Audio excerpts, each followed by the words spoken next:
My mom and I have always kind of disagreed about politics. Just this past election kind of highlighted some sort of underlying issues that have always been there, but it just brought it to the forefront. I irritate her in every way now after this election, every single thing. Well, how would you describe you and Rebecca's relationship right now? Very tense. I'm very hurt by being cut off. It's very, very painful having separation.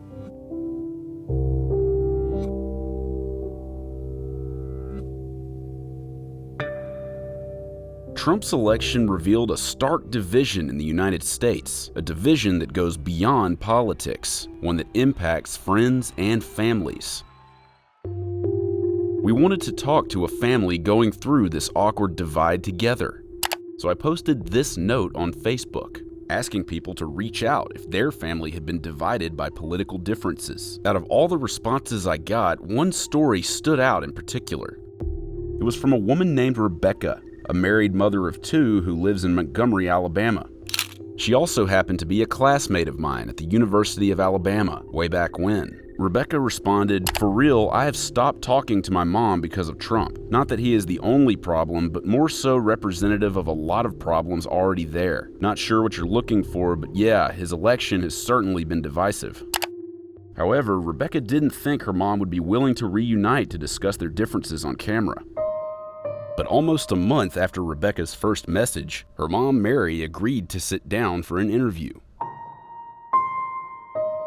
Rebecca came with me to Mary's home, and they sat down together to talk about how they could begin to move forward. Mary lives in Mathews, Alabama, about 20 miles away from her daughter.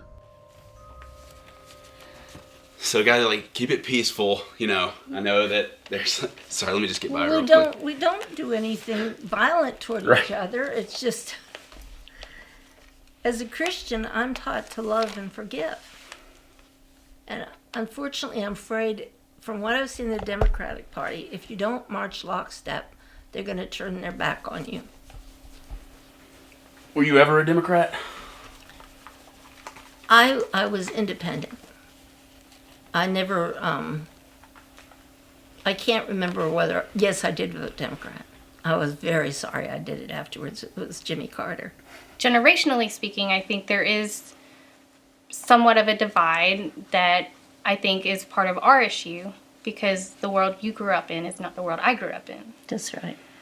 And so I think it's difficult for you to understand some of the ways that I see things, because, when you were younger and even as you raised me, I think there was less diversity. I think my generation has a different idea of what we want things to look like. So I was born in South Korea, adopted when I was 4 months old. So my family's white. Some of my frustrations is that, yes, I'm a minority, and so some of the things that I've had to deal with growing up, my mom doesn't understand and can't understand. I mean, she doesn't have a framework to understand that. I was born again after I married my husband, and so I became very strong in the faith. One of the Trump things was that the freedom and protection of religion, and he has since done an executive order or some kind of order that reinforces that. So he's kept his promise, and I'm thrilled about that. I know he's said very many objectionable things, and I find them objectionable and deplorable. Hillary was downright evil. We had two very poor choices this time, and I think he's done a wonderful job since he's been in. In terms of media, she literally only watches Fox News. I don't think there's a single group that wasn't in some way attacked or marginalized or threatened in some way this past election. And, as a minority, as a woman, as an immigrant, as a mother, all of those things are things that I care about very much because it does impact me directly. I would love for my mom to be more involved in what I do and my kids and everything, but that's hard for me when there's a seeming unwillingness to change that perspective or maybe broaden it a little bit. Even if she doesn't want to see me, I want to be able to hold them and have a relationship with them. Frankly, one of the things we've talked about is getting some kind of therapist or counselor, or somebody who can talk to both of us in a way that can provide some objectivity into our, disagreements, so that we can, even if we don't agree, we can agree to disagree, Even if we don't, aren't a picturesque kind of version of a family, that at least we can get together and have a pleasant time, now and then. I think that's a reasonable expectation that we can have. I like that.